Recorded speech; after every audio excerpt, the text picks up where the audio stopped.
abangan na lang natin yung pagpasok sa Quiapo para nakatayap yung simbahan. Pag-agis, oh, 1, 2, 3, hinagis ulit ako, laglag agad ako, hindi ko na nahawakan.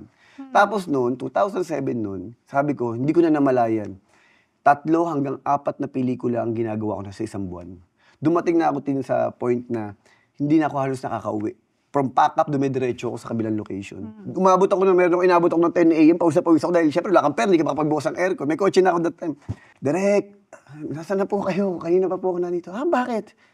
Nandito na po ako sa location. Wala naman tayo shooting nga. Hindi nga, umabot. Naano na ako, nawala na ako sa ano. Tapos dumating na yung parang MMK, hindi ko makalimutan to eh. Pack up ako ng 4 a.m., 7 a.m. ang call time ko sa kabila. Tabu pa ako nun, Novaliches eh. Umiiyak talaga ako. Yung sinasabi ko sa sarili mo, kaya ko pa ba? Pero sabi ko lagi nun, di ba hiningi mo yan? Sabi ko lagi, kukwento ko din.